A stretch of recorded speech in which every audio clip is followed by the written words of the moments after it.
2, 1, go. This is for you, Kent.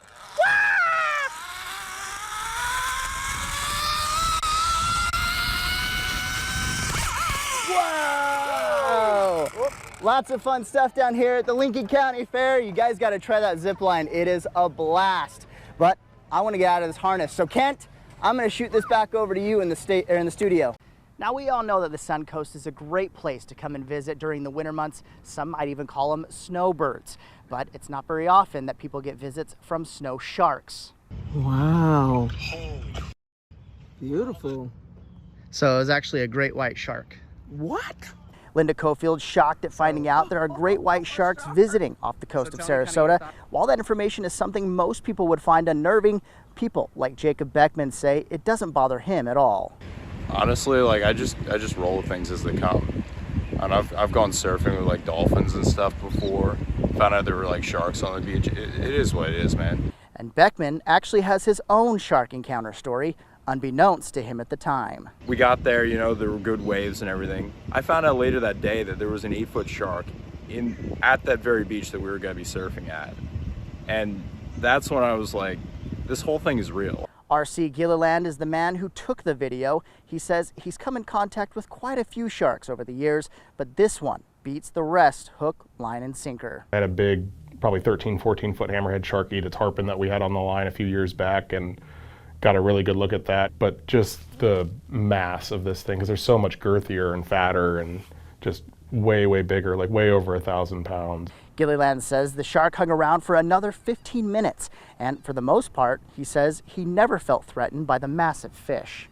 I think it was just more curiosity than anything. Like, it was just kind of checking us out, like, hey, what are you guys doing? And obviously us fishing and throwing out chum and catching fish that puts a little bit of scent out in the water. So I think it was just more like just keeping an eye on us, checking us out. And that video was actually shot about 30 miles off the coast here of Sarasota. And in talking with a shark expert, he says great whites generally stay about 15 to 50 miles off the coast in the deeper waters, posing no threat to people here at the beach. Here in Sarasota, Jace Harper, ABC 7, your local station. I'm here at U.S. Street Nationals here at the Bradenton Motorsports Park. Now, people have come from all over, even internationally, to participate in this event. Once that Christmas tree hits green, it's go time for these drivers. It feels good. If you got aches or pains or anything on your mind and stuff, it all goes away. Chris Gailey is from Sarasota. He's a firefighter by profession, but racing is his passion.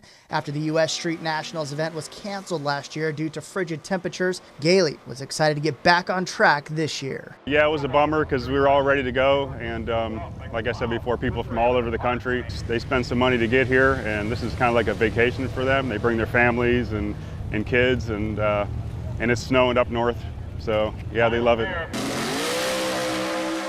Literally the front tires touch the track 2 or 3 times, and just to make the car controllable enough to get down. Randy Holbrook is another local race connoisseur from Palmetto. It's a sport which has brought him and his family together throughout the years. And he says this is a racing event local fanatics know better than to miss. This is one of the biggest races of the year here at this location, so they come from all over the United States and Canada. Now, the winner today actually earned $32,000. Now, in talking with both of those gentlemen that we interviewed previously, they say this isn't the only event that happens here at the Bradenton Motorsports Park. So if you're someone that loves the thrill, this is the place you want to be. Here in Bradenton, Jace Harper, ABC 7, your local station.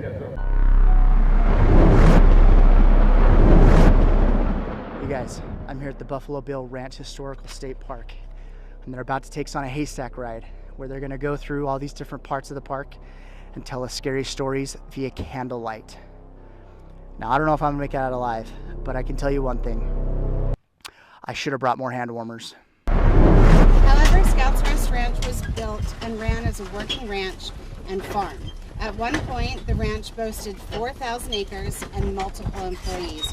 Once we arrived at the mansion, I received an uncomfortable peek into the life of Buffalo Bill's family. Some stories were unrelated to the ranch itself, but weaved into the script to add a little spice to the thrill. Tonight's story is centered around the death of Bill's daughter, Aura. Child, she lay to rest for a week.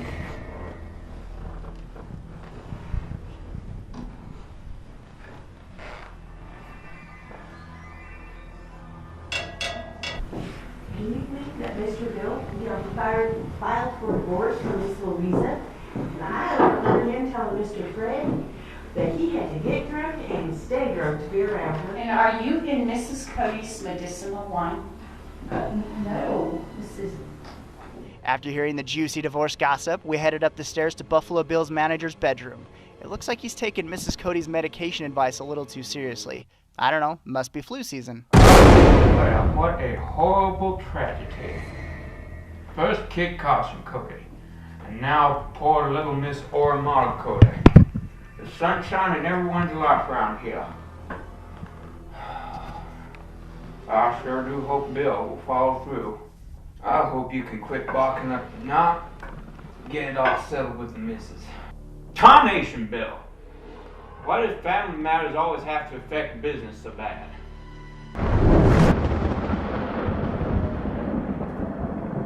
Death, divorce, spiraling insanity. This might be the best episode of Days of Our Lives yet. Except I'm looking for more of a horror movie kind. Oh, there it is. Cora's in the cards. Cora, are you there? Your daddy's upset. We have your message. Well, that's my cue to get out of here. Thank you for coming to pay your respects.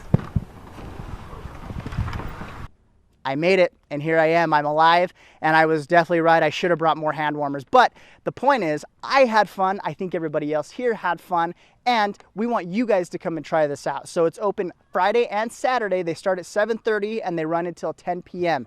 All you have to do is just come on down here to the Buffalo Bill Ranch Historical State Park, and they will be here waiting for you.